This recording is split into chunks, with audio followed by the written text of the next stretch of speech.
Hi, everyone, and a very warm welcome to another edition of the Vet Method podcast, where we bring team training concepts to independent veterinary practice owners who want to grow revenues through a high-performance team. My name is Sanjay Mangabai, and I'm very pleased to be joined today by Dr. David Nichols. Hi, Dave. Welcome. Hey, Sanjay. How are you? Thanks for having me. You're welcome. I'm very good, and thank you for taking the time to come onto this podcast. So whereabouts are you today? I'm at home in Brighton. I've got a few things, so I've kept out the office today because I've got to dot around and take care of a few different things. So I'm in the home office, as it were, i.e. my front room, where I've spent most of the last year during COVID. Fantastic. And the weather's slowly improving. You know, I love this time of year when we're getting these long days, you know, milder weather, and like everyone else, looking forward to some barbecues and maybe meeting some family and friends. Bring it on. Long time coming. Okay, so for those of you who don't know, Dr. David Nichols has more than 20 years experience in general practice and has held several leadership roles within practice. He speaks at conferences all over the world to talk about his favorite topic of leadership and generally cheerleading for the veterinary profession. I heard you speak at VMX conference in Orlando, Dave, a few years ago, and you were practice manager Speaker of the Year. Yeah, that was fun. It wasn't expected, but it's just such wonderful speakers there, and and the event is such a crazy event. So it kind of blew my mind to pick that award up. So it's one of the highlights of my career getting that, but just such a good event, and so many memories and friends that I've made there over the years. So it was just perfect, really happy moment. No, it's fantastic. It's an amazing achievement as well. Thank you. So the title of the podcast is Transforming Veterinary Practice Through Leadership, and we're going to talk about that in about 7 minutes. All right, so our time starts now. Question number one, Dave, is who is your ideal client? So the ideal client for me is somebody who has a business that is functional enough to be generating revenue. So they're seeing clients, somebody with clinical skills. They're doing okay with customers. They're doing okay with animals. But as their business grows, something that was quite easy because you don't have to pay too much attention to people at the start. Starts to become incredibly hard. It's rather like you start wading through something that feels like water, and if you move through water quite slowly, it's quite easy to move through it. But when you start to try and pick up the pace, it's like it turns into treacle and it gets harder and harder. And that's what running a business is like. The more people you add in, the more the faster you can go. But if you get it wrong, the more resistance and the slower you're going to go. Because of the increasing complexity of the system. So generally the clients that I really love working with are clients who they just want to do good. They're good people. They've got great values. They want to do amazing things with animal care, but they're just struggling. And usually the thing they're struggling with the most is how do they manage the time? Because now they realize, well, I've got these people and I've got these fires that are going on with my people. What I do in order to be able to manage those fires, because I'm completely clinically committed at this point, and they've hit the wall, and now they're really struggling, and it starts impacting their well-being mentally, physically, and this is right now. There's just so many people in this position because business is booming, but people are breaking. Not just business owners, but obviously people in practice. We've seen this huge increase in pet ownership around the world. Which is, it's great news for veterinary medicine, if you look from the outside in, but in a sense, it couldn't have come at a more delicate moment for us. I'm not going to describe it as a bad moment because I'm never going to say an increase in clients is a bad thing for a sector. Sector without clients is dying. So this is a really incredibly good shot in the arm for us. But it was a delicate time where generational change is happening. And the desires and wants of perhaps, I don't know if I'm doing you a disservice here, Sanjay, but our generation are different to the generation that are coming behind us, and we haven't worked out that what that looks like yet. And of course now we have this wave of complexity and increased numbers and challenging systems to work with within our various lockdowns that are, they're happening differently where you are on the planet. But there's no question that curbside has been an impact on us all, and clients are more frazzled and people are more frazzled generally. So it's just gotten harder. So the ideal client for me is somebody who has got a business that's functioning financially when you look at it, but is struggling leadership wise. That's where I can have the most beneficial impact for that person. Absolutely. And I remember days when I started, and I guess everyone who starts a business, is exciting at the beginning, and you see some good improvement in growth initially. And then you get to a point where, like you say, the business becomes a bit more complex, a bit more complicated. There's more people on board. And what got you started isn't enough to keep you going. Yeah, and you need some help. Obviously, nowadays we're lucky to have people like you who can help us negotiate, because there's so many things changing in practice, the technology, the expectations of clients and things like that. And we do need to just get our head above the water and see where we're going, and get some direction, get some coaching, from someone who's been there, like you. Yeah. Look, 100%. I'd managed in big practices here in the United Kingdom, and then took over a hospital of my own, and then I opened a second one, and there's no question, when you go from 1 to 2, in my mind, that's the hardest transition you'll make, because suddenly you're not there and responsible for everything, and that first bleb into a second location is incredibly hard. And I tend to counsel people is to ask themselves really deeply, why do you want more? How will you feel if you don't do this? How would you feel if you did one really, really well? Where's your DNA sit between the sort of almost the arch-entrepreneur who wants to do something exquisitely well, so there's a sort of virtuoso sort of level, and the more scale entrepreneur who wants to have many, many things? And what does success look like? It's so individual, but I think it's such an important question to answer, because as soon as you move into scale, you are going to have to absorb a lot of stress and a lot of challenge, and completely change your game.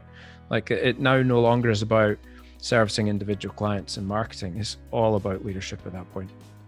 Fantastic. I think you probably answered question 2, but question number 2, what's the biggest problem your clients face? Time. Yeah. So I can give you more specificity on that. The number one reason that leaders are struggling is because it's not just time, it's what we choose to focus our time on. There are tiers of value in time, and you can attach a dollar value to just every activity you do has some form of value attached to it. And the problem for all leaders is that the things that are at the lower end of the value chain are the most obvious things to be doing. So you start with $10 an hour tasks. Well, they're obvious, like administrative tasks, things like email, phone calls, things that anybody could be doing. And when an owner's doing it, then the owner's value is $10 an hour. Like, that's a crazy place for an owner to be playing. Absolutely. Then you go to $100 an hour tasks or pounds an hour tasks. Well, that's consulting. Really obvious thing for a veterinarian to be doing, right? And if you're a clinical leader owner, as many of us are, then that's where you spend a lot of time. And then you've got £1,000 or dollar an hour tasks. And then, okay, now we've got surgery, perhaps falls in there. That feels good, because when you do surgery, you're doing the high level profit stuff, and the cash register's ringing, happy days. That's kind of where we stop. And what we've not realized is that there's tiers above those things that are incredibly important. So, 2 examples would be hiring good people. And above that, I think setting your vision, values, purpose, and setting your strategy. I consider that those things to be £100,000 or dollar an hour tasks, and hiring probably to be minimally £10,000 or dollar an hour task. And yet those things are things that people pay the least attention to. You just have to look at the job adverts people put out there. Mostly they're garbage. The amount of energy they put into employer branding, or even knowing what that is, 0 is the answer. And there is no strategy in most veterinary practices. It's just show up, service as many people as we can, and make payroll. And for many practices, they're not even looking at the accounts frequently. Like, it's every 3 months, I'll look at the accounts when I get them back from the accountant. But there isn't any sense of anything I would describe as a strategy. And then we wonder why we're just breaking, because not only are there not having those things, but there is no performance management. There's no, if you don't have purpose, mission, values mapped out, how can you hire people who are aligned with your values? The answer is you can't. It's going to be luck. So that's where you start then having the wheels falling off, because you've got poorly aligned people that are then working in cultures that are unintentional. And unintentional cultures. I love the analogy of farming, Sanjay. Like with culture, I think it works. I don't think you build culture. I think you farm it. And the reason I like that differentiation is because if you have a pile of bricks and you choose not to build it, you've still got a pile of bricks. It's not going to be a house, but it's not going to be anything worse than that. If with a garden though, or a field, if you choose not to farm it, it's going to grow weeds. Absolutely. But if you choose to farm that or garden in that plot of land, then you can grow flowers and nutritious vegetables, things that are actually beneficial to you. So I love the idea of this intention of culture, but all of this is kind of invisible stuff. Nobody teaches you this at vet school, and even in business school, like the emphasis is not on culture, on values, on vision. It's on spreadsheets, it's on numbers, it's on a little bit of hiring, but it's not done in any deep and meaningful kind of way that connects everything in this sort of unifying cosmic leadership theory, for want of a better phrase. So but those things are the massive high value things. But because they don't pay the bills, people are stuck. We are addicted to being on what I call the hamster wheel. So we are stuck doing clinical work, making loads of money, but the wheels are falling off. What I say to people is, if you're going to move out of your situation of pain, for something new to grow, something old has to die. And some of that has to be some of your time that you were dedicating clinically has to be reallocated someplace else. And people freak out when I say that, but I can't possibly do that. Well, can you keep on doing the same thing? No. What's going to happen if you do that? I'm going to have a nervous breakdown. Okay, well, so can you really not do this other thing? And the answer is, people are just making a choice to work on the thing that they understand, and they're not working on the thing they don't understand, and that's what's giving them an awful lot of pain. So it's time and prioritization of things that really matter, and they're just not the same as a leader. Absolutely. You make a good point. Time may be the most valuable thing that we have, even as human beings.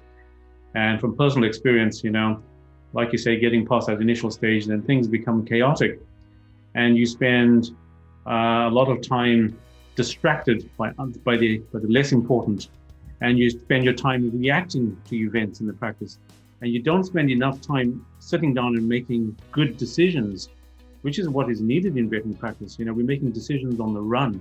And it all stems from that lack of time, that we just really, we don't have time to spend time thinking, which is what you're talking about, strategy and planning. It's got to be built right, and spend. Yeah, absolutely. Yeah, I think thinking is such an important thing. Yeah. And it's the linkage of that to doing that brings real value. Absolutely. So our time is past, but we're going to continue then. That's all right. Question number 3. What are I think we've covered them. What are the typical symptoms, again, that people experience with their problems? So you talked a lot about that, the mental health, they're getting stressed and all that. Is there anything else you want to add to that? Yeah, no, I think it's, either poor financial performance, but that's not, they can actually have very good financial performance and still be breaking. So it's not exclusive, but it's that associated with, how much do you love what you're doing? Yeah. I think that's one of the most important measures that, when any of my clients, I like how in love with what you're doing are you? And for most of them, they're not in love with it anymore. They're just hating it. They're feeling trapped by what they're in. Yeah. And I see my job not really as helping to teach them leadership. I see my job as helping them to fall back in love with their practices again, because business ownership is either, it's challenging, it's stressful. There's always going to be that low level stress that comes with doing something that carries this much responsibility. But it can be absolutely brilliant and fun and something that energizes you. And I wake up in the morning, I'm like, damn, I got another shot at having another go at this today. I'm pumped. Yeah. Or it can be a total and utter nightmare where you're just stressed, you're worried about everything, and it starts affecting your your mental health, your relationships around work, your well-being. So I think the happiness of the individual has to be measured, their sense of contentment and their sense of happiness, not success as defined by them, not as defined by anything extrinsic to them. So I mean, that might be extrinsic things that they find successful, like money, but it might also be doing good, things that make them feel good. So I think it's performance of business. It's also staff retention and what is the happiness of the team. And so I teach people to measure their cultural, what is a cultural score. And you can do that. There's some very simple measures you can do to measure culture, and owner happiness. Because if you've got a happy owner, a happy team, and your business is making money, like, to do that in veterinary medicine, by definition, you have to be doing good medicine as well, right? So that's kind of baked in, because you don't have happy teams unless you've got good medicine. But those three things for me are, I think, the most important thing. Absolutely. And you mentioned quality medicine that underpins everything, but it's the way you deliver that medicine and the way your team perceives how you're doing that. That's really important. And sadly, I've seen a lot of people become really disgruntled with the profession, not happy with it. And if we can find a way, like you're proposing, to bring the joy back, wouldn't that be something? Wouldn't that be transforming for this whole industry that we work in? I think transformative is that's what I'm shooting for. It doesn't matter to me. I don't buy the corporates are all bad, independents are all good. I think that's a lot of bullshit. I think it comes down to individual leaders are either skillful or not. And if you change that one single thing, if you improve the skill of leadership, then you would build better teams around better articulated visions, and better teams would work more happily together. They'd work the same hours, they'd do the same good work. They just the difference would be they would enjoy that work they're doing together. They would feel connected to something bigger than themselves. They'd be meeting their human needs. Veterinary medicine has the potential to score incredibly highly on being a nourishing career, and for I believe the reason that we're not is it's leadership. It's a lack of leadership, and it's just made worse because when you've got a crappy system in the first instance and then you overload that system, then you've got a massive problem, and that's where we find ourselves right now. Absolutely. Okay, so question number 4. Obviously, people try and solve these problems by themselves. So what are the common mistakes that people make when they try and solve those problems? Work harder. If I just do more hours, I'll get through it. And the answer is, you won't. That is sort of instinctively where we go to as sort of, particularly in business ownership, you perhaps got the slightly more type A personalities who believe they can take on the world. It's almost a necessary prerequisite of stepping onto the pitch. But the other mistake is hiring the wrong people. And of course, in order to hire the right people, you have to then create the criteria for what good looks like, which comes back to working out what the heck the values are for the practice. Whereas people they hire based on skills. They don't so much focus on values, or if at all. And so we're lucky if we get somebody that sees the world the way we do. But most of the time that doesn't happen. So you can trace just about every problem in practice back to a poor hiring decision on behalf of either the practice or the individual. We are both equally complicit in this charade that we call a recruitment process. And right now, because there's so few vets around, practices will just take whatever they can to keep the doors open, which of course is a total recipe for disaster. Absolutely. So you make an important point there. I think some time ago I thought, okay, you can't hire just for skill, you need to hire for attitude, but you bring an important other element when you mention values. It's the values of the person that matters. Don't hire a person who just wants a job. Hire somebody who wants a kind of a career, and with the sort of leadership and culture that you've engendered in the practice. But it needs a good leader, like you say. It needs someone who's thought about it. Fantastic. And question number 5, what's one valuable free action, Dave, that someone listening to this can implement that may help them solve that problem? Well, something I found very, very useful, because you got to start making new habits. If you want change to happen, you have to make some changes. And for new things to grow, old things have to die, because most of the time we're trading one thing for another. We have this very finite, incredibly valuable resource. It's not called Bitcoin, it's called time. Yeah. And so for me, I think creating some you time to think is one of the most powerful things you can do as a leader. And so for me, what that looks like is I wake up at 6 o'clock every morning and I get my iPhone. I do not check social media. I do not check email. I don't check the news, nothing like that. I put my earphones in and I go for a 3-kilometer walk, not a long walk. It's a brisk walk to get some blood flowing. Then I sit on the beach and I do 10 minutes of sort of guided breathing meditation. And then the sun's kind of coming up at that point. So I'm sort of greeting the sun and thanking the universe for another crack at this time. And whilst I've done that 3-kilometer walk, I'm plugging into podcasts that enrich me in some way and help me grow and develop as a leader. So one of my jobs now as the leader of the VetX community is to bring new content, new ideas, to challenge the community to think differently. And so for me, a lot of my working week now is spent as a student out there, just being curious as heck about what's happening in the world of leadership, and improving my skills as a leader, not just for the community, but for my teams. So, this is a passion. This is just an absolute love of mine to learn this stuff. So I think that I get immense insight, and I usually have an absolutely brilliant idea, something I can focus on that really links to a bigger picture goal that I'm trying to achieve when I'm giving myself that space to think. Whether I've got challenges or whether it's opportunities, fires to put out or opportunities to take advantage of, if I can build that 1 hour of clarity combined with a bit of exercise and mindfulness into my day, I've just started my day on the right foot, and I've lost nothing. Because if you've got kids and they're getting up about 7, you got up, you stole something from the day. Absolutely. And probably what you have to do is to go to bed an hour earlier. Well, good. You need to sleep. Your mind will work better for it. So that would be a habit that you could put in place that then can be leveraged when you get better at all the other things you need to do for leadership. Yeah.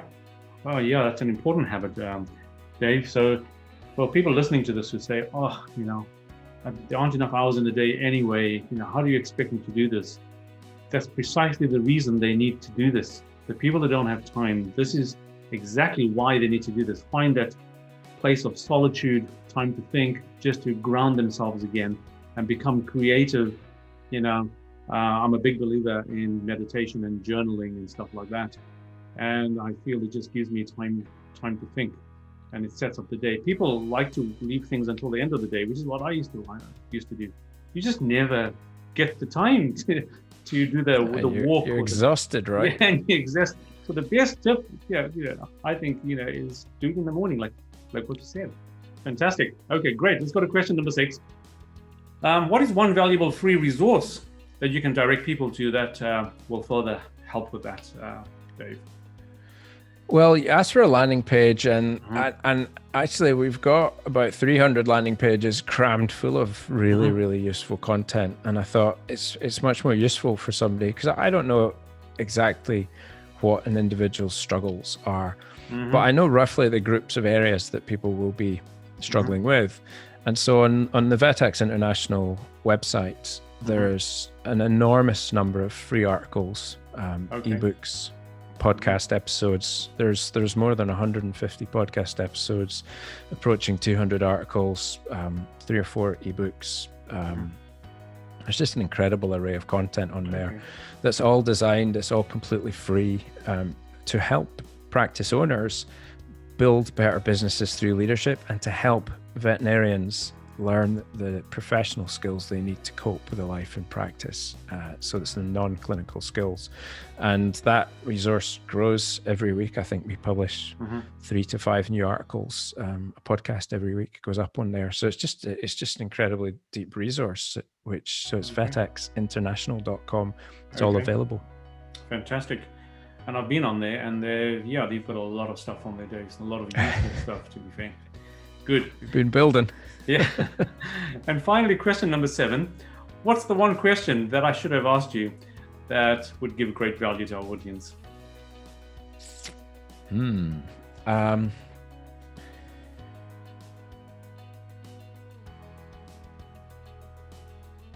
I think you asked some very good questions. The reason I struggle with the question a little bit is because I'm not sure I have all of the answers or to know exactly what the killer question is, because it's so individual. So I would say, I think that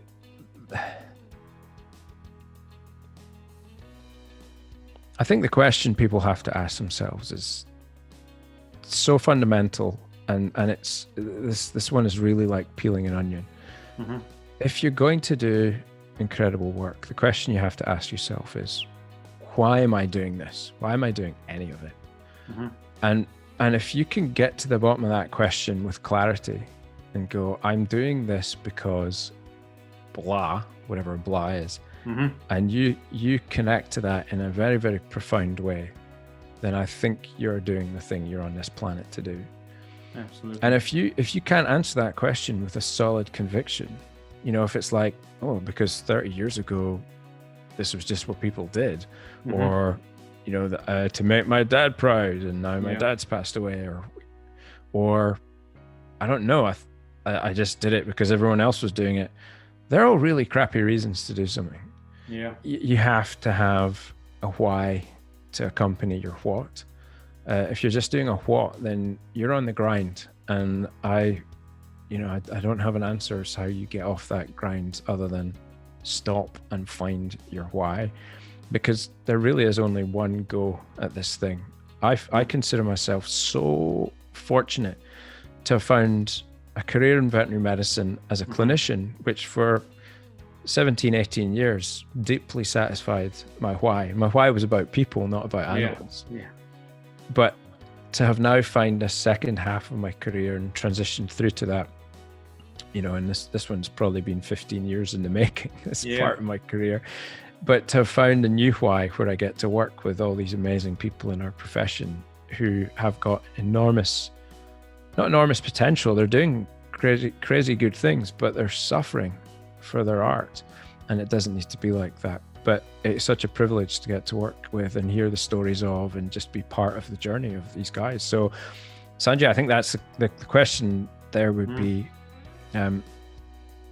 why, how do people find their why, or how do people stay engaged, motivated, and in love with their business? And the answer is find your why. Absolutely. Deeply search for that thing. And that's so very insightful, Dave, because you mentioned that your why can change. It doesn't have to be the why you started with, but you can always find a why. I think, and we're blessed to be in this profession because, it's such a broad profession, and we can find a different why sometimes, within that, something that, we find a passion towards maybe, but a reason to do what we do, and, a reason to wake up in the morning and do what we do. Wow. Yeah, thank you so much, Dave. That was, it was really good, really interesting. I don't think we did it in 7 minutes, but that's all right. I suspected that might be a problem. No. But, I'm sure our listeners have found that really interesting, really useful, really valuable. So I just want to say thank you so much for joining me on this podcast. No, thank you for having me, and good luck for your projects as well. Thank you, everyone, for listening.